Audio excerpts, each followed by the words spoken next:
Hi guys, I am in Proverbs chapter 29, verse 18.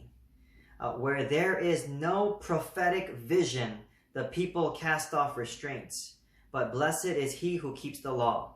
Where there is no prophetic vision, the people cast off restraints, but blessed is he who keeps the law. You might have heard it this way: where there is no vision, the people perish. Isn't that so insightful? I shared a few chapters back, if you lack self-control, then what's your why? I was basically asking, what's your vision? When we have a vision, then we will not cast off restraints. We will be focused, and we will be working, and we will be diligent. But when we don't have that vision, then we're gonna have no self-control. And we're gonna do whatever comforts us at the moment.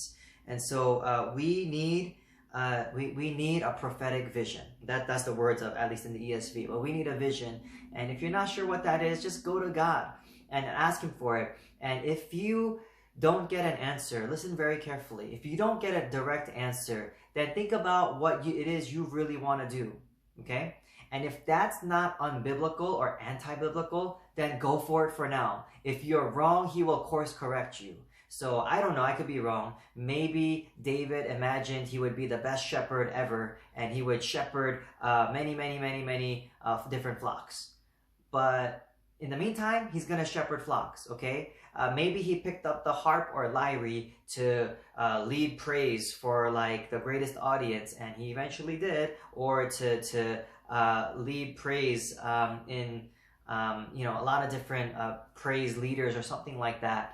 But the thing is, he worked on his skills in the harp or the lyre. Does that make sense? And so God used that ultimately for what God's vision for him was. Does that make sense? And so the last thing we want is, I don't know, God, you didn't tell me what to do, so I'm not going to do it. I'm not doing anything. Until He gives us that, do what you're really compelled to do. Do what you're really good at. Do what gets you, what moves your heart. My gosh, it just frustrates you so much that nobody's doing it, or nobody's doing it really well. Then you do that. Does that make sense? And so it's just a good rule of thumb. What are you good at? Who do you really enjoy serving? And what are your core values? And so I'll put a link to this Bible study below. It's called Chazown, and it was amazing. It helped me a lot to gain a lot of clarity. And one more tidbit: what brings you to tears? Or who brings you to tears? That might be a little clue.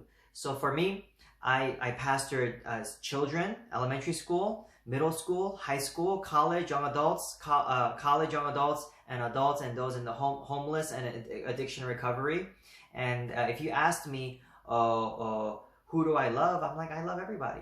And if you ask me, who do I want to serve? I'll serve everybody. I'll serve the children. I'll serve the adults. I'll serve the seniors. And I did some senior ministry, not too much, but I did some. And but here's the question: what brought me to tears?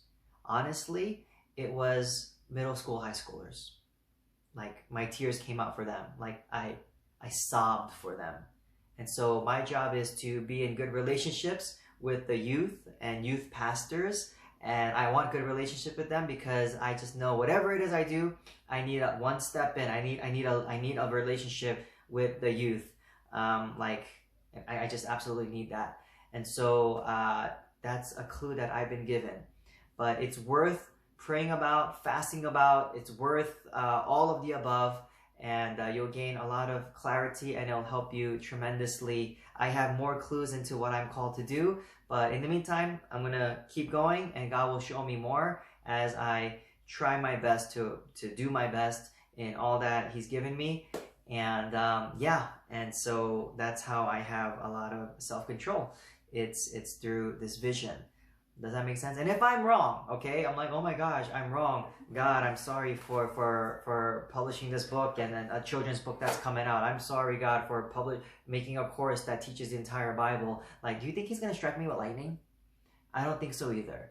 He's going to just use that, and then He'll, of course, correct me into where He wants me to go. Does that make sense? So I just pray that fear be broken off and excuses be taken away, and that you pursue what God has placed in you or what's strongly in here that's not anti-biblical, and go for it. Do your best with it with all you got.